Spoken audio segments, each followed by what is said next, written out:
What's up everyone? Today I'm going to be polishing my 2006 Victory Jackpot with a dual action polisher.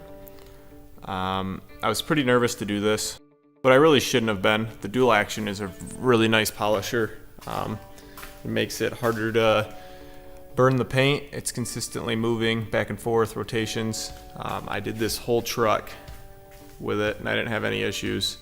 I was a little more nervous with the bike just because all the grooves in the tank and then the line in the middle of the tank. I'll be using the Chicago Electric Harbor Freight dual action polisher. It's not very expensive, maybe like 60 bucks, and they do 20% off weekends or 25%, so you can pick them up pretty cheap. It works good. I don't buff enough to spend a couple $100s on one, so I just got a cheap one. It works good, and no issues so far. I'm not going to be using Meguiar's Mirror Glaze 105 anymore. The only spot that really needed that was the lower part of the tank. Like I said, I already did that. I was pretty nervous to do the bike, so I didn't want to even have to worry about the camera while I was doing that. But now that I'm feeling a little more comfortable, I'm going to finish the rest of the bike with the camera. When using 105, I used the Lake Country 5.5 inch orange pad. Works really nice. I also used Chemical Guys Hex Logic pad. Those work alright, but it was a lot more dusty than Lake Country was using Meguiar's products. So first off, what I'm going to do is clay the bike. This is Meguiar's clay bar. It's only like 10 bucks on Amazon. And when you clay, it comes with instant detailer. Just spray it on here. Go up and down or side to side. You don't want to use circular motions. Alright, and then I just use my microfiber towel and I'll just wipe off what's left of the instant detailer. Now I'm going to buff the back there with Meguiar's 205. I'm going to use the Hex Logic white pad. I really have very small swirl marks back there, so I'm really not worried too much about the cut. So I'm not even going to use 105 and just jump straight to 205 and see how it looks. Alright, so what I usually do is I'll take a couple dots on the pad here.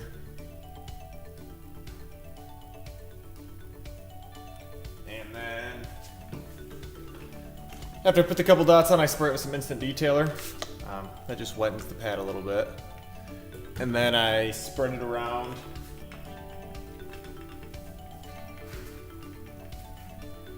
Alright, then I spread it around.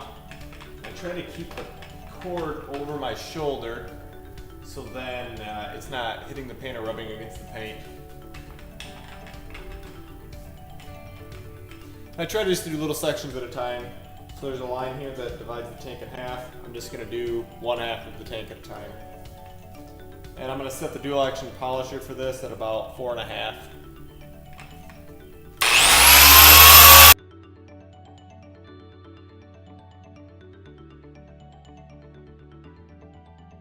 So now I'm done with the bike. It looks really good. If you're scared about doing this, don't be. Just be careful. The dual action polisher, like I said earlier, moves around, makes it harder to burn the paint. Really, you just have to be careful on edges like this. Just don't keep it still, even though it moves around on itself. Don't keep it still. Keep it moving.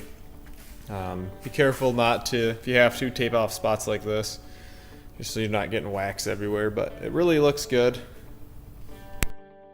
One big thing with the dual action polisher is just don't let the pad hit vertical like this, or anyway, trying to go around corners. That edge will burn the paint.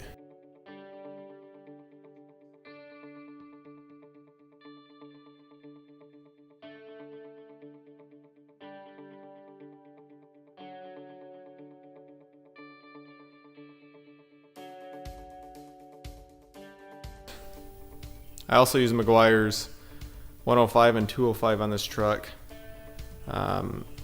It was fairly scratched up. I had some brush scratches on it, and it completely took them out, took all swirl marks out. This truck's a 2003, and the paint just looks brand new now. Very reflective, looks really sharp.